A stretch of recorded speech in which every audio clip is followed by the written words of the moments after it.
Well, as we've been hearing there, 2 children killed, 17 injured in that next tragic example of the ravages of gun violence in the United States, this time impacting both a school and a place of worship.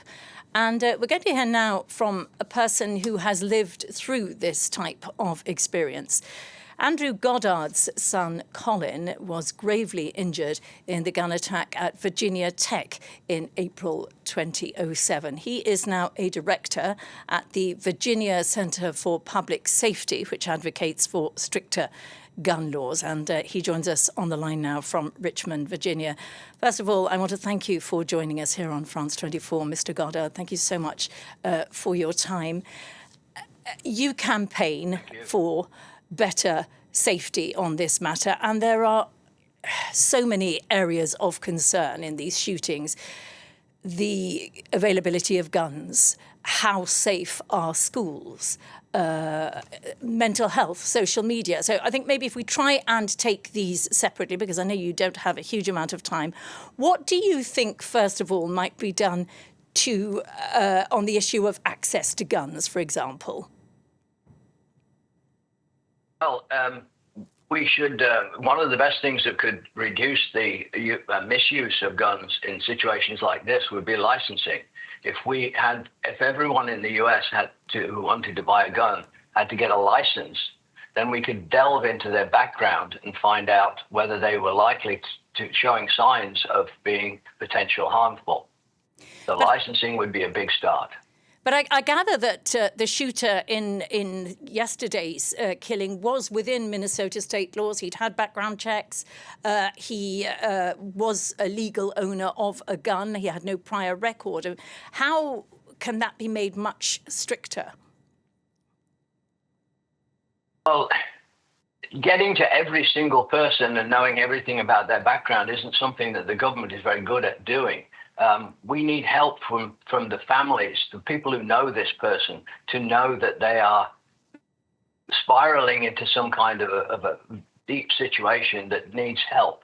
And of course, trying to get them to relinquish their guns for a period of time until they can get some sort of treatment. So this is an example of the very unusual type of deaths. But it's only two deaths out of 120 per day, and the rest of those things we could reduce probably more simply. You've touched there on signs sometimes before the act that some people are spiraling into a state of mind where they intend to do something like this. Are you suggesting that people around them should alert authorities? How can that be done? What is your organisation doing to try to promote that idea? System in the US, in many states, which is called colloquially a red flag law.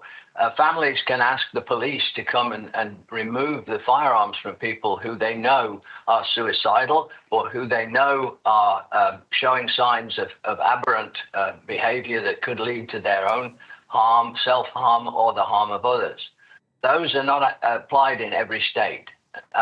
If they were applied across the nation, people would understand that they could do something in advance of these things. Prevention is going to be the issue that we should be looking at here, not reaction afterwards. In this situation, there is no reaction. The person is dead. This was a flamboyant suicide. And unfortunately, with the press that it's going to get, this is going to lead other people to emulate that action, unfortunately. So you say that law in some states under which families who are worried about someone in the family spiralling into a dangerous state of mind can ask the police to remove firearms. What is holding other states back from introducing that kind of law? A lot of disinformation. This whole subject is mired in disinformation. The gun lobby, who have a tremendous financial benefit from selling guns, have manipulated people's opinion of the value of guns in society to the point that the majority of Americans think that if we didn't have easy access to weapons of war, then America wouldn't be America. And you've seen from the rest of the news what happens when weapons of war are used on civilians. This is just another example of that.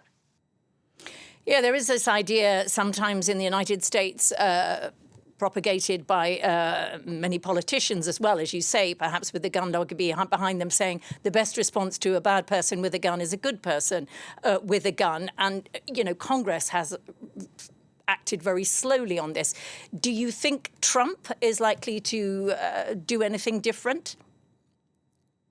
Oh, yes, he's going to do some things differently. He's already proposed the number of reductions in the existing gun laws. He wants to make the possession of silencers much easier. He wants to, he's even floated the idea of allowing criminals with felony records to have access to firearms. He is actually he is someone that the gun lobby has actually said they now have a man in the White House. I'm afraid we're going to have to leave it there. We're out of time. Andrew Goddard, thank you so much for sharing your thoughts with us. I know you have, of course, had experience of this very difficult issue. Thank you so much for coming to talk to us here on France.